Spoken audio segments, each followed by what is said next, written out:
Praise lord. అందరికీ ప్రభు పేరట వందనాలు తెలియజేస్తూ ఉన్నాను. ఈ ప్రత్యేకమైన తరుణంలో మీతో కొన్ని విషయాలు నేను మాట్లాడాలని ఆశపడుతూ ఉన్నాను. అయితే ప్రియమైన దేవుని బిడ్డలారా, చాలామంది ఈ లోకంలో చెడిపోవడానికి చాలా కారణాలు ఉంటూ ఉన్నాయి. తన సొంత నిర్ణయాలు తీసుకోవడం, చెడిపోతూ ఉన్నారు. చెడు వ్యసనాలకు బానిసలు అవ్వడం, చెడిపోతూ ఉన్నారు. తల్లిదండ్రులకు లోబడలేకపోవడం, చెడిపోతూ ఉన్నారు. జ్ఞాపకం చేసుకోండి, బైబిల్ గ్రంథంలో ఒక వ్యక్తిని మనం జ్ఞాపకం చేసుకొని మనము ముందుకు వెళ్దాం. అయితే బైబిల్ గ్రంథంలో ఒక చిన్న కుమారుడు మనకు కనపడుతూ ఉంటాడు. ఆ చిన్న కుమారుడు మనము లోక సువార్తలో మనం చూస్తూ ఉంటాము 15వ అధ్యాయంలో. అయితే ఆ చిన్న కుమారుడు చెడిపోవడానికి గల కారణం ఏంటి? తన సొంత నిర్ణయం తీసుకున్నాడు. ఈ రోజున చాలామంది చిన్న కుమారుడు వల్లే సొంత నిర్ణయాలు తీసుకుంటూ ఉంటారు. నాకు వచ్చు, నాకు తెలుసు, నేను చేస్తాను, నేను ఇలానే ఉంటాను, నువ్వేం చేసుకుంటావో చేసుకో అని సొంత నిర్ణయాలు తీసుకునే వారిగా ఉండట్లేదా? అయితే బైబిల్ గ్రంథంలో ఉన్న చిన్న కుమారుడు కూడా సొంత నిర్ణయం తీసుకున్నాడు. ఏం నిర్ణయం తీసుకున్నాడు అని కనుక మనం పరిశీలన చేసినట్లయితే, తండ్రి దగ్గరికి వెళ్ళాడు. తండ్రి దగ్గరికి వెళ్ళిన కుమారుడు ఏమని అడుగుతున్నాడు? తండ్రి, ఇప్పటి వరకు నువ్వు నన్ను పెంచింది చాలు, ఇప్పటి వరకు నాకు పెట్టింది చాలు, ఇప్పటి వరకు కూడా నీ దగ్గర నేను ఉన్నది చాలు. నీ ఆస్తులు అనగా మన ఆస్తులో సగభాగం, నాకు రావాల్సిన సగభాగం నాకు ఇచ్చే, నాకు రాసే, అవన్నీ కూడా 2 ముక్కలు చేసేసి నాకు రావాల్సిన సగభాగం నాకు ఇచ్చే తండ్రి అని ఎవరిని అడుగుతున్నాడు? తన తండ్రిని అడుగుతున్నాడు. ఏమని అడుగుతున్నాడు? ఆస్తిలో సగభాగము నాకు రావాల్సింది నాకు ఇచ్చే. తండ్రి అడుగుతున్నాడు, అరే ఏమైందిరా నీకు చిన్నడా, ఎలా మాట్లాడుతున్నావేంట్రా అని అడుగుతుంటే, అవన్నీ నీకు అనవసరం, నాకు రావాల్సింది నాకు ఇచ్చే. తండ్రి ఎంతో బాధతో ఆ యొక్క చిన్న కుమారుడికి రావాల్సిన ఆస్తి ఇచ్చాడు. ఈ రోజున మనం కూడా చిన్న కుమారుల వలె మన తండ్రి దగ్గరికి వెళ్ళి, లేకపోతే మన కుటుంబీకుల దగ్గరికి వెళ్ళి వాళ్ళు చెప్పిన మాట మనం వెళ్ళలేకపోతున్నాం. సొంత నిర్ణయాలు తీసుకొని మనం ఏం చేస్తూ ఉన్నాం? మన పతనానికి మనమే కారణమవుతూ ఉన్నాం. చిన్న కుమారుని వలె తప్పిపోతూ ఉన్నాం. చిన్న కుమారుని వలె సొంత నిర్ణయాలు తీసుకుంటూ ఉన్నాం. ఈరోజు నువ్వు కూడా తీసుకుంటున్నావేమో. అయితే సొంత నిర్ణయం తీసుకున్న ఆ యొక్క చిన్న కుమారుడు జీవితము ఏమైందో తెలుసా? తీసుకున్నాడు సగభాగం, ఆస్తిలో సగభాగం, వాటా రావాల్సిన ప్రతిదీ కూడా తీసుకున్నాడు. బ్యాంకులో వేసుకున్నాడు, ఎక్కడ వేసుకున్నాడు, జోబులో పెట్టుకున్నాడు, ఎక్కడ వేసుకున్నాడు మనకు తెలియదు. కానీ రావాల్సిన సగభాగం అనగా డబ్బులు తీసుకొని వెళ్ళాడంట. దూరదేశం ప్రయాణమై వెళ్ళిపోయాడంట. తన తండ్రికి కనిపించలేదు, తల్లికి కనిపించలేదు, ఆ యొక్క అన్నకు కనిపించలేదు, బంధుమిత్రులు కనిపించలేదు. ఎక్కడికో దూరదేశానికి వెళ్ళిపోయాడంట. వెళ్ళిపోయిన కుమారుడు విచ్చలవిడితనంగా గడుపుతూ ఉన్నాడు, విచ్చలవిడిగా గడుపుతూ ఉన్నాడు, విచ్చలవిడిగా తాగుతూ ఉన్నాడు, తినుచూ ఉన్నాడు, తిరుగుతూ ఉన్నాడు, సుఖించుతూ ఉన్నాడు. అడ్డమైన వేషాలన్నీ కూడా, అడ్డమైనవన్నీ కూడా ఆ యొక్క చిన్న కుమారుడు చేస్తూ ఉన్నాడు. జోదాలాడుతూ ఉన్నాడు, తాగుచూ ఉన్నాడు. మంచినీళ్ళు కాదండో, చెడు వ్యసనాలకు బానిస అయిపోయాడు. అమ్మాయిలతో అసభ్యకరంగా ప్రవర్తిస్తూ ఉన్నాడు. తీసుకో, డబ్బులు తీసుకో, ఇంత కావాలా అని ఆ యొక్క చెడు వ్యసనాలకు పెట్టేస్తూ ఉన్నాడు. అయితే ఒక రోజు వచ్చింది. ఏం రోజు తెలుసా? డబ్బులన్నీ అయిపోయాయి. తెచ్చుకున్న ఆస్తి సగభాగం మొత్తం అయిపోయింది. తన చేతిలో చిల్లి గవ్వ కూడా లేదు. ఒక పార్టీకి ఎక్కడికి వెళ్తాడు, చేతిలో చిల్లి గవ్వ లేదు. అక్కడికి వెళ్ళిన తర్వాత ఏవో అడుగుతూ ఉంటాడు, నాకు ఇది కావాలి, అది కావాలని. ముందుగానే చెప్పేస్తున్నాడు, డబ్బులు నా దగ్గర లేవు, తెచ్చుకున్న డబ్బులన్నీ కూడా అయిపోని అని అంటే వాళ్ళు ఎలా చూస్తారు? కింద నుంచి పైకి చూసి, ఇక్కడ ఎవడో ఫ్రీగా ఇవ్వట్లే, ఇంకా తమరు వెళ్ళొచ్చు అనేటువంటి సంభాషణ కూడా అక్కడ జరిగింది. నాకు దాహం వేస్తున్నాయి, నాకు ఇవ్వండి అని అన్నా కానీ నీళ్లు కూడా దొరకలేనటువంటి పరిస్థితి చిన్న కుమారుడు. ఎందుకు? ఈ లోకములో ఉన్న చెడు వ్యసనాలన్నిటికీ కూడా బానిస అయిపోయాడు. చెడు వ్యసనాలకి ఆ డబ్బు విచ్చలవిడిగా ఖర్చు పెట్టేశాడు.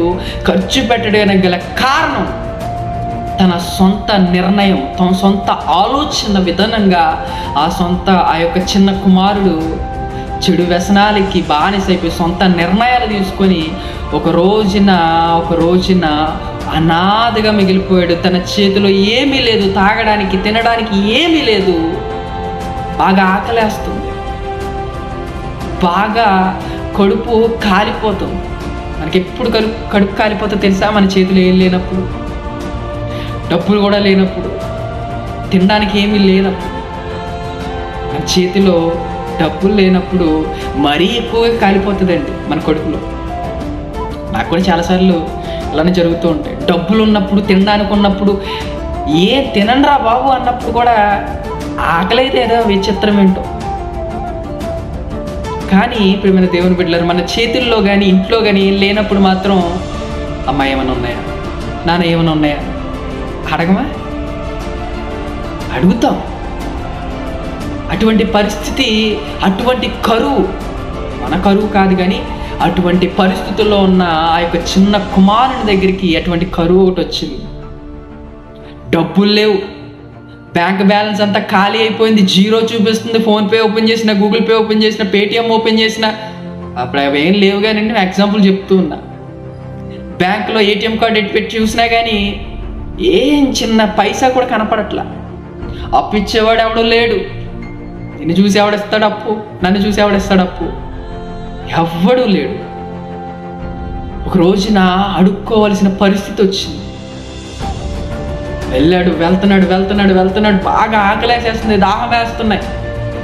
దూరముగా పందులు తినే పట్టు కనిపిస్తుంది. ఇక్కడ పందులు పట్టును తింటున్నాయి.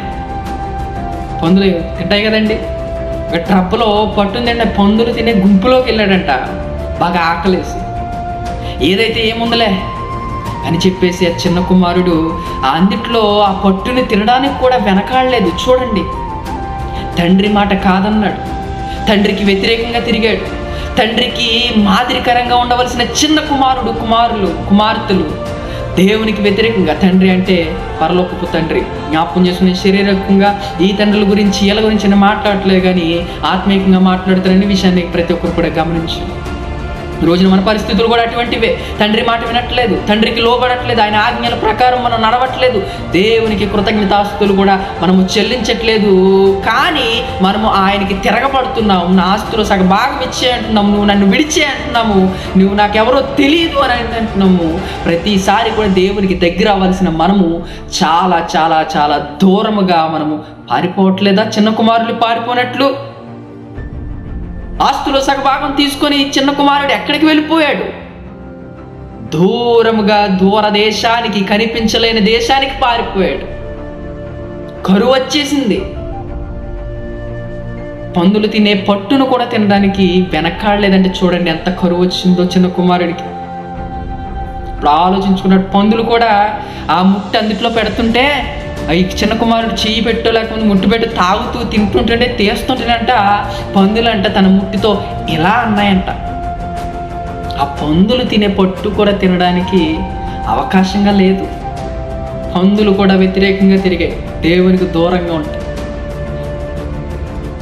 అప్పుడు ఆలోచించుకున్నాడంటే, అయ్యో నేను ఎంత ఘోర పాపం చేశాను, నా తండ్రి నుంచి నేను ఎందుకు వెళ్ళగొచ్చేసాను, ఎందుకు నేను ఎడబాసాను, ఎందుకు నేను ఎలా చేశాను అని ఆలోచించుకోనంట అనుకుంటున్నాడంట. ఏమని? వెళ్దాం నా తండ్రి దగ్గరికి. నా తండ్రికి నా ముఖం చూపించలేకపోయినా నా తండ్రి దగ్గర అనేకమైన పనివారు ఉన్నారు, వాళ్ళతో కలిసి పని చేసుకుంటూ రోజుకో రూపాయి ఒకటి వస్తూ ఉంటుంది కదా, నేను తింటానులే, బతుకుతానులే, ఇలా ఉంటానులే, నా తండ్రిని దూరం నుంచి చూసుకుని నేను బ్రతికేస్తానులే అనుకున్నాడంట. వెళ్తున్నాడంట. దూరంగా తన ఇల్లు కనిపిస్తుందంట. మరలా భయంతో వెళ్తున్నాడంట. కొంచెం దూరం వెళ్ళేసరికి తండ్రి ఇంట్లో నుంచి వస్తున్నాడంట.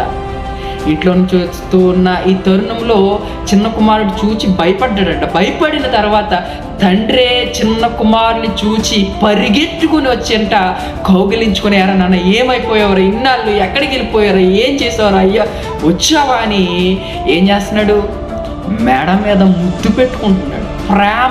ప్రేమ కౌగిలించుకుంటున్నాడు. ఈరోజు నువ్వు కూడా నేను కూడా తప్పిపోయి ఉన్నామేమో, ప్రభువు దగ్గర దూరం అయిపోయి ఉన్నామేమో, ప్రభువు దగ్గర మనం దూరంగా బ్రతుకుతూ ఉన్నామేమో. మనము కూడా చిన్న కుమారుని వలె మనం తప్పిపోతూ, ఇదిగో నన్ను వదిలేయి, నా చేయి వదిలేయి, నేను వెళ్ళిపోతా, నేను బ్రతుకుతా, నేను జీవిస్తా, నేను ఎలా ఉంటా, నేను అలా ఉంటా అడగడానికి నువ్వు హక్కుదారుడు కాదన్నట్లుగా నువ్వు ప్రవర్తిస్తున్నావని మాట్లాడుతున్నావేమో. జాగ్రత్త. ఒకవేళ అలా చేస్తే తండ్రి క్షమిస్తాడండి. కానీ ప్రియమైన దేవుని బిడ్డలారా, చిన్న కుమారుడు డబ్బు పోయిన తర్వాత, ఆస్తి పోయిన తర్వాత, అనాథగా బెకారుళ్ళగా మిగిలిన తర్వాత, తినడానికి కూడా తిండి లేని తర్వాత దేవుడు గుర్తొచ్చాడు, తండ్రి గుర్తొచ్చాడు. ఈ రోజున మనం కూడా అటువంటి పరిస్థితుల్లో ఉన్నామేమో ఆలోచన చేసుకోండి. ఒకవేళ అటువంటి పరిస్థితుల్లో మనం జీవిస్తూ ఉన్నామేమో ఆలోచన చేసుకోండి. చిన్న కుమారుని వలె కాకుండా ఒకవేళ మనం ఇప్పటి వరకు మనం తప్పిపోయామేమో, అయితే తండ్రి దగ్గరికి మరలా మనము చిన్న కుమారుడు ఏ విధంగా అయితే తిరిగి వచ్చాడో, ఏ విధంగా అయితే మరలా బ్యాక్ వచ్చాడో, మనము కూడా ఆ విధముగా మనము తండ్రి దగ్గరికి వెళ్ళిపోదామా? తండ్రి దగ్గరికి వెళ్ళిపోయి ఆయన దగ్గరికి వెళ్ళి మనం కౌగిలించు, తండ్రి నేను పాపం చేశాను, నేను తప్పు చేశానని మన తప్పులన్నీ కూడా ఒప్పుకొని ఆయనకి మాదిరికరంగా జీవిద్దామా? తండ్రి చూడండి ఎంత ప్రేమామయుడో, ఎంత కృప కలిగిన వాడో, ఎంత దయ కలిగిన వాడో. చూచారా? నా ఆస్తిలో సగం బాగా మట్టుకెళ్ళిపోయారా? నువ్వు తిట్లా, నువ్వు ఇలా చేసావురా ఎదవా అన్నట్లుగా మాట్లాడలా.